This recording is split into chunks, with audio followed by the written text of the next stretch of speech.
Before the name Dumas became synonymous with daring sword fights and epic tales of revenge, it belonged to a man whose own life rivaled any adventure novel. This is not the story of Alexandre Dumas, the famed author of The Count of Monte Cristo and The Three Musketeers, but of his father, Thomas Alexandre Dumas. A man born into bondage on a sugar plantation in Saint-Domingue, who rose through the ranks of revolutionary France to become the highest-ranking person of African descent ever in a European army at that time. He fought alongside Napoleon Bonaparte, led thousands of troops into battle, and commanded fear and respect on the battlefield. Yet, despite his brilliance, his legacy was nearly lost, overshadowed by politics, race, and betrayal. In this film, we retrace the extraordinary life of General Dumas, from the chains of slavery to the thunder of cannons across Europe. We will explore his ancestry, his meteoric military rise, his complex political beliefs, and his tragic final years. This is the forgotten titan of the French Revolution. This is Thomas Alexandre Dumas. To understand the man, we must first understand where he came from. The roots of Thomas Alexandre Dumas trace back to two vastly different worlds, one of nobility, the other of enslavement. Born in 1762 on the island of Saint-Domingue, the French colony that would later become Haiti, Thomas Alexandre was the son of a white French aristocrat and an enslaved black woman. His father, Alexandre Antoine David de la Paletterie, was a member of the Norman nobility, a man of refined birth but questionable honor. He had come to the Caribbean to make his fortune like many Frenchmen, owning and managing a sugar plantation worked by enslaved Africans. There, he took as a concubine a young African woman named Marie-Cécile Dumas. Marie-Cécile gave birth to several children with Antoine. Only one son, Thomas Alexandre, would later be acknowledged by his father. Antoine eventually sold Marie-Cécile and her daughters into slavery, but kept Thomas Alexandre, whom he later brought to France.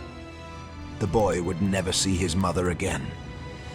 In France, under royal law, slavery was technically outlawed, a legal contradiction that allowed men like Antoine to bring enslaved property into French society as long as they were nominally freed. Thomas Alexandre was registered as a free man, the son of a nobleman and a former slave, a status that granted him a strange place in French society, not fully equal, but not fully excluded either. He would take his mother's surname Dumas when he later joined the military. It was both a tribute to the woman he lost and a rejection of the father who abandoned him once more for wealth and comfort. In 1776, at the age of 14, Thomas Alexandre arrived in Normandy, France. His father had returned to reclaim his family's estate and title. He rebranded himself as Marquis de la Paletterie and sought to reintegrate into the noble circles of French society, using his mixed-race son as little more than a curiosity or a footnote.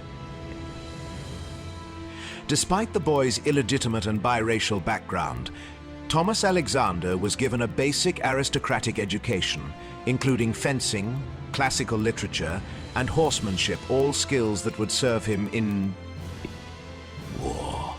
The life of a nobleman was not to be his path.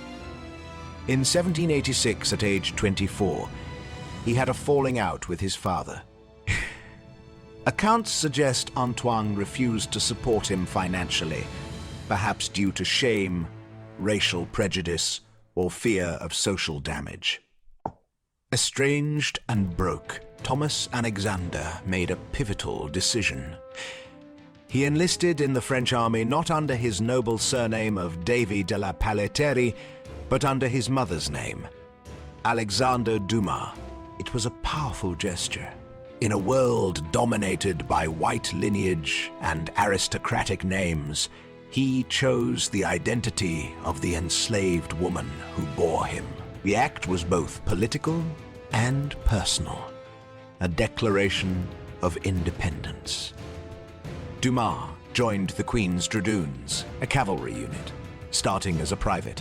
He was one of the few men of African descent in the French military, and the only one of noble birth. In the rigid structures of pre-revolutionary France, the odds were heavily stacked against him. But Dumas was not a man to be underestimated. Tall, athletic, and naturally charismatic, Dumas quickly stood out. He was over 6 feet tall, muscular, and an exceptional horseman traits that earned him nicknames like the Black Devil among both friend and foe. But it wasn't just his strength that set him apart. It was his intelligence, discipline, and unshakable honor. As France spiraled toward revolution, Dumas would rise not because of privilege, but in spite of it. And then came 1789. The French Revolution would destroy the old order and unleash chaos. But for men like Dumas, it offered something far more valuable than wealth or title: opportunity. When the French Revolution erupted in 1789, it shattered centuries of monarchy and class hierarchy. But for one ambitious cavalryman, it opened the gates to a battlefield of endless opportunity. Thomas Alexandre Dumas, who had joined the army as a private in the Queen's Dragoons, was now a man positioned at the intersection of chaos and reinvention. He would go from the lowest ranks of the army to the height of command, a general of division, in just a few years. It was a rise so meteoric, so unlikely, that even today historians struggle to explain it without resorting to legend. But Dumas didn't become a legend by chance. He became one through blood, sweat, and the relentless roar of cannon fire. As the old aristocratic officer class fled or was purged, the revolutionary government, now the Republic, needed fresh leaders. Men of merit, not birth. In 1792, Thomas Alexandre was promoted from corporal to lieutenant.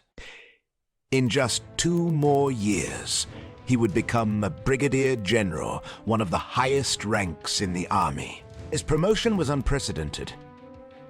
Dumas became the first man of African descent to command white troops in the French army, and the first black general in European history.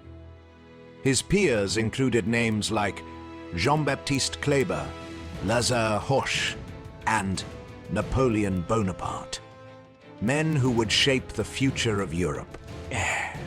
But unlike Bonaparte, Dumas didn't have political ambition.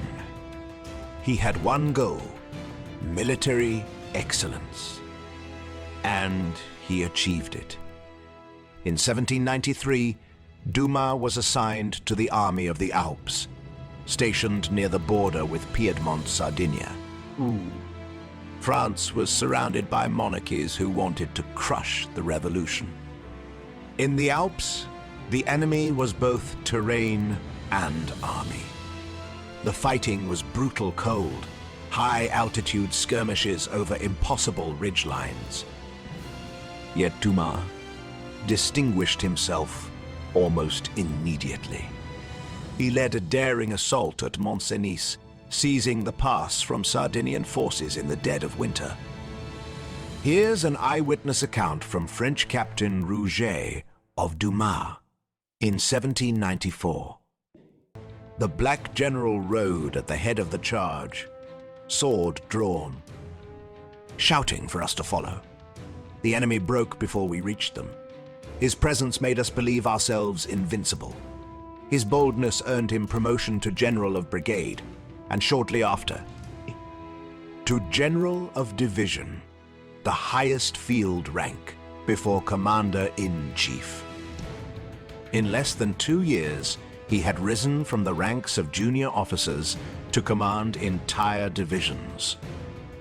France was not only at war with foreign monarchies, it was also at war with itself. In the West, in the Vendée, royalist forces launched a violent counter-revolution. Catholic peasants and monarchists took up arms against the Republic, creating one of the bloodiest civil wars in French history.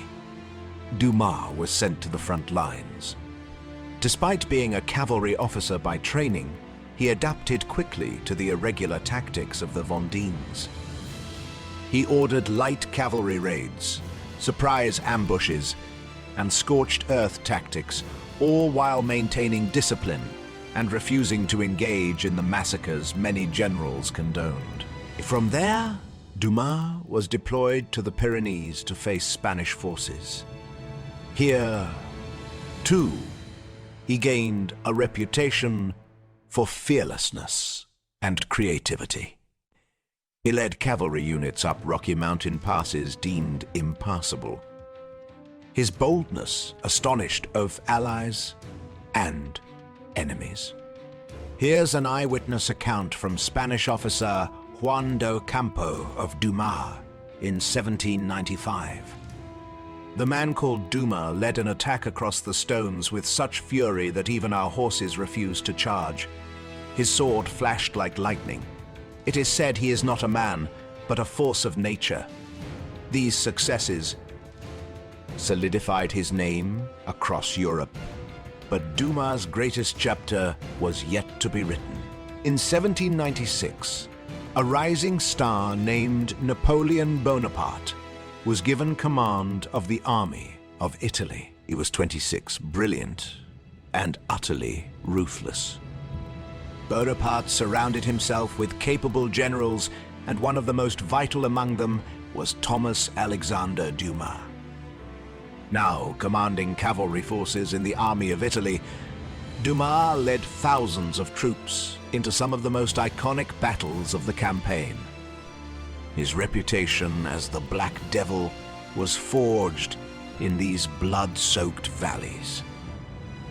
One of the most dramatic accounts of Dumas's military prowess comes from the Battle of Clausel, where he led a solo cavalry charge against an Austrian position to protect a French column in retreat. Here's an eyewitness account from French infantryman Giraud of Dumas in 1796. General Dumas charged alone into a squadron of Austrians. He cut down 6 men before the rest fled. We watched, stunned. He had the fury of a god. This act of personal heroism spread like wildfire. Soldiers whispered stories of a general who did not fear death, who embodied the revolution itself. At Bormio, Dumas allegedly held a bridge against an entire Austrian battalion, buying time for French reinforcements. The story part fact, part legend described him dueling multiple men at once with sword and pistol, his uniform soaked in rain and blood. Though hard to verify in full, it became part of revolutionary folklore. An Austrian POW quoted in dispatches, "The black general fights like 10 men. His eyes burn like fire.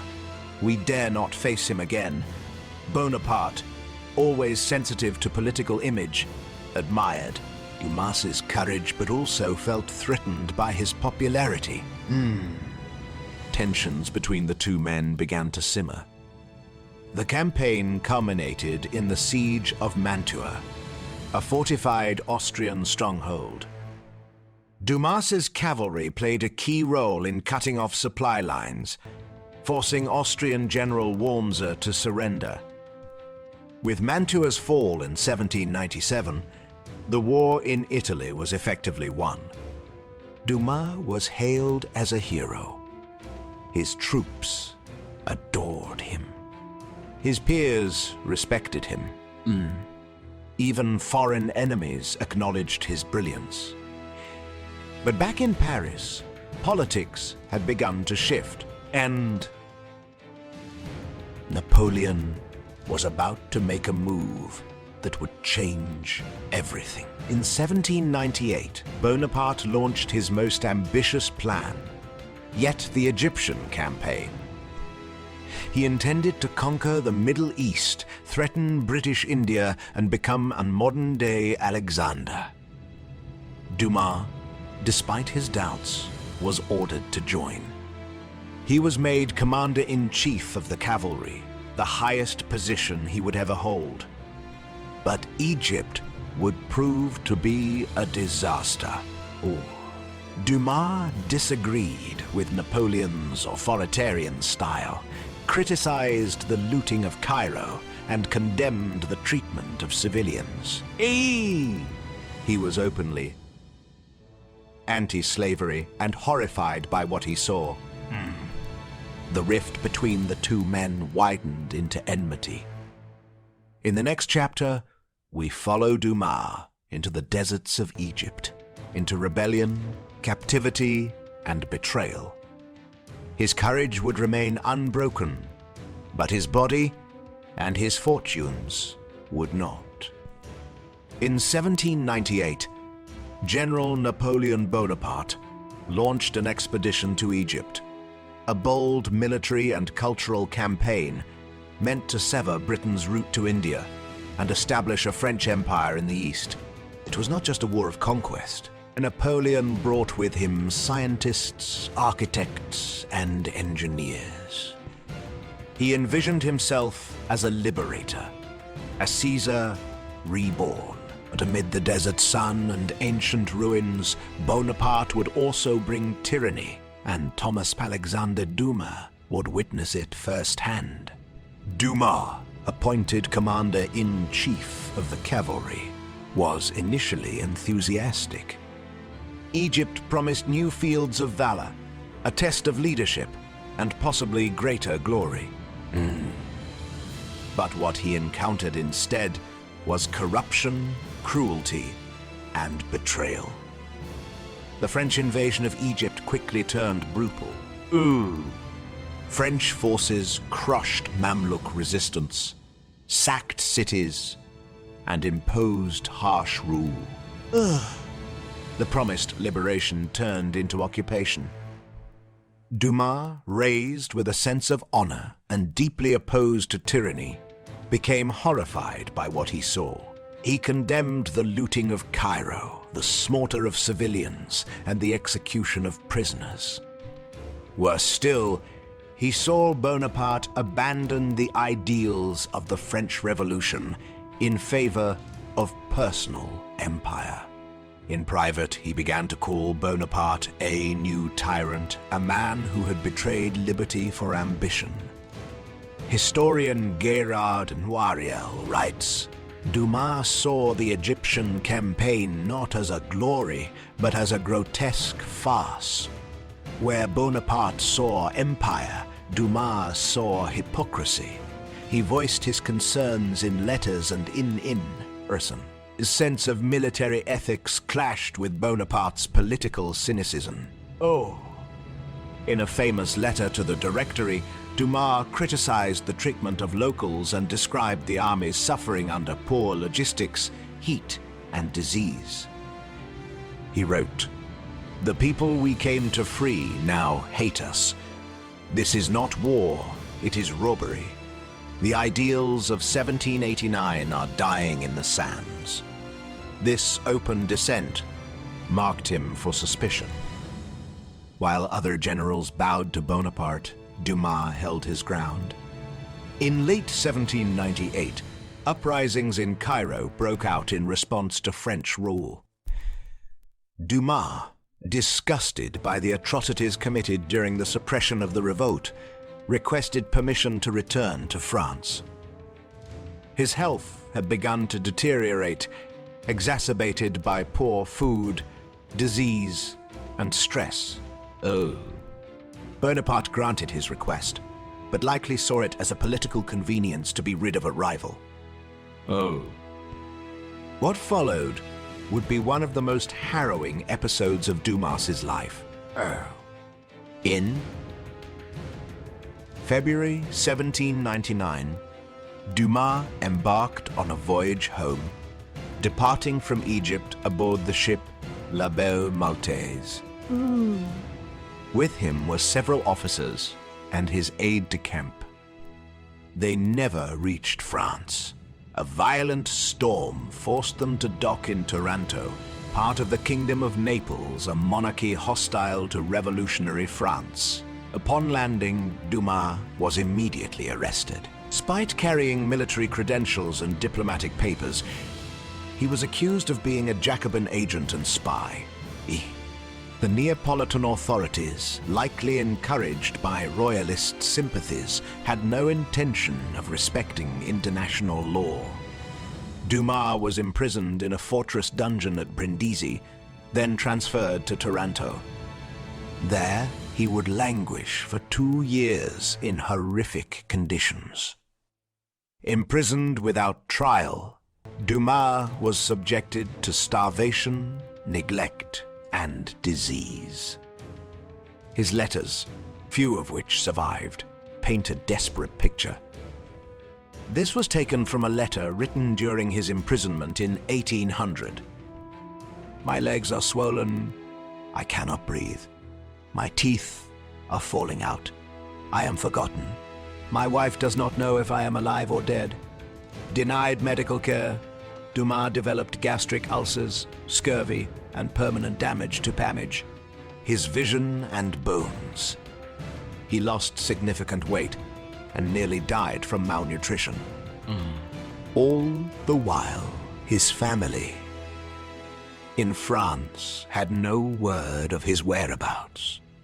The French government, by then under Bonaparte's control, made no effort to recover him. Bonaparte would later claim ignorance, but many believe he deliberately allowed Dumas to rot in a foreign prison. It was the quiet assassination of a political rival. In March 1801, after nearly 2 years, Dumas was finally released. He was no longer a general. For the man who had once been hailed as the Black Achilles, there would be no triumphal return.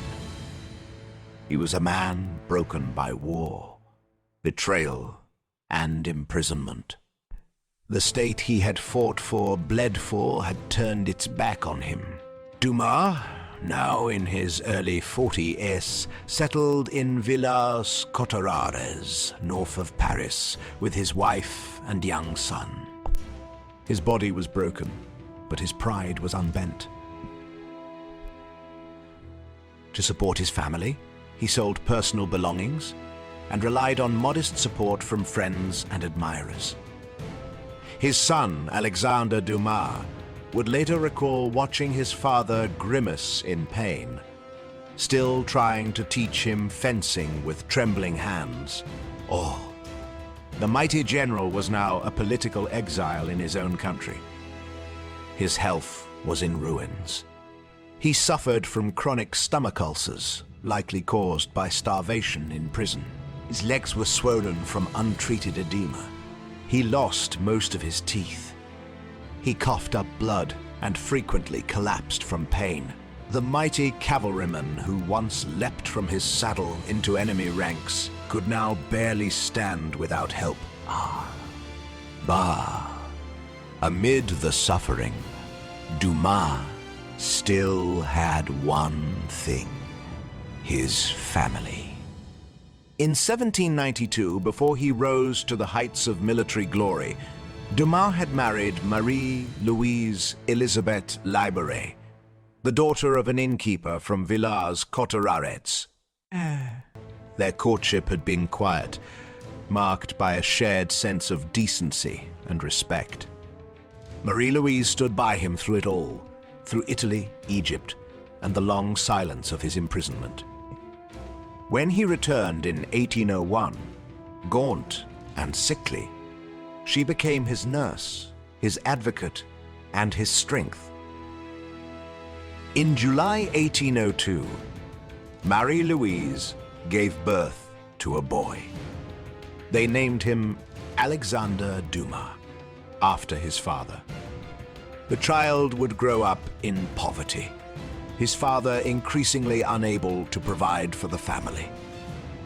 But young Alexander would watch and remember his father's defiance, his pain, and his pride. The father had wielded a saber. The son would wield a pen. But that was still years away. For now, the family survived on little. Despite his heroic service and proven injury, Dumas was denied a military pension. The Ministry of War, now under the watchful eye of First Consul Bonaparte, claimed that Dumas' medical issues were not service-related. It was a political fiction. Dumas wrote over a dozen formal petitions between 1801 and 1805, detailing his campaigns, his wounds, and his unjust imprisonment. He even enlisted testimony from fellow officers, surgeons, and local officials, all confirming his deteriorating condition. But every petition was ignored or denied. Bonaparte, consolidating power and preparing to crown himself emperor, saw Dumas as a threat to his carefully curated image. There was no room in his regime for a general who had once accused him of betraying the revolution. Dumas was effectively erased from public memory. By 1805, Dumas could no longer walk without assistance. His digestive condition had worsened. He rarely left the house. The fierce eyes that had once scanned battlefields now watched his son quietly read by the fire. In early 1806, his condition became critical. Despite repeated pleas, no doctors could save him. On February 26, 1806, at the age of 43, General Thomas Alexandre Dumas died in his home. There was no military funeral, no state honors, no public procession. He was buried in a modest grave in Villas-Cotterêts. No monument marked the site. His wife was left with nothing but debts, scattered medals, and a boy. Marie-Louise struggled to raise her son on the meager earnings from her family's inn. The government continued to deny her widow's pension. The name Dumas was unofficially blacklisted from military recognition. But she was determined to give her son an education. She pawned jewelry and books.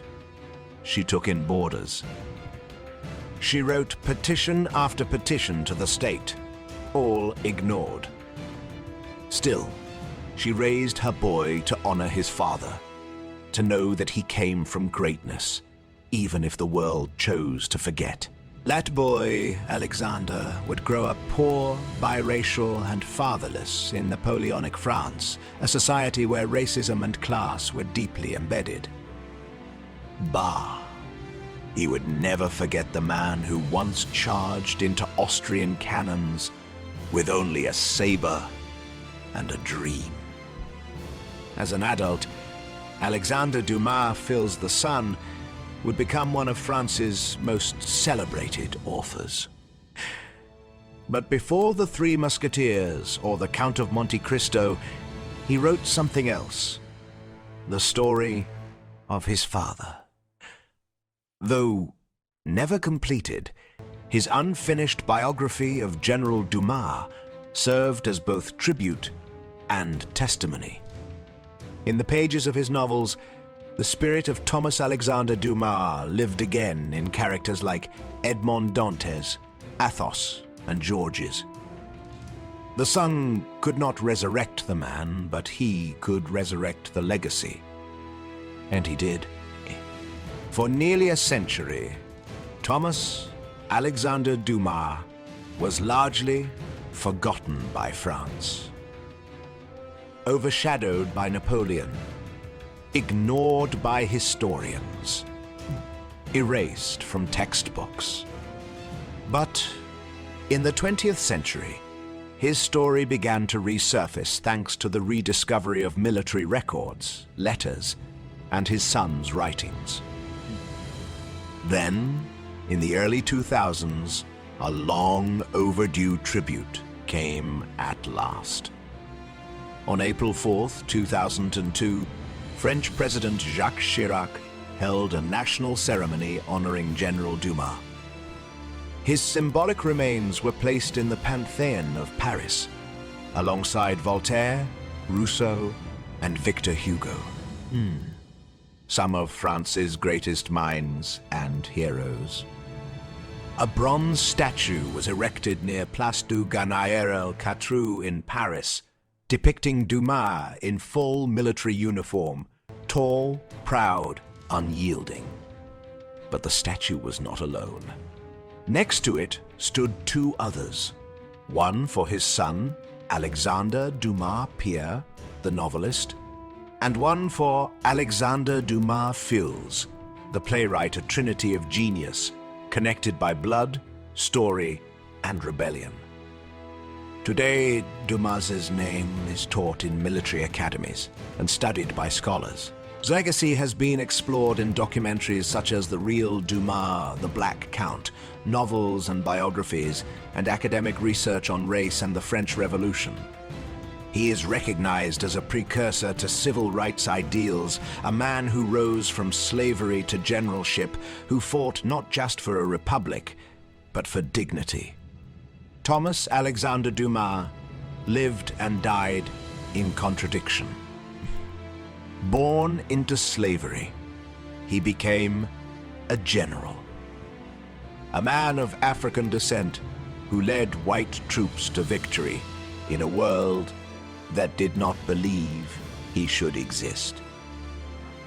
He was brave, brilliant, principled, and ultimately betrayed, not by the enemy, but by the very ideals he fought to defend. Yet even in obscurity, he never bent. He never stopped believing that honor, justice, and freedom were worth fighting for no matter the cost. He left behind no fortune, no estate, no long memoirs. Only a name. A name that would pass from battlefield to bookshelf, from saber to pen, from father to son, until history remembered not just the man, but what he stood for. This was the story of General Thomas Alexandre Dumas.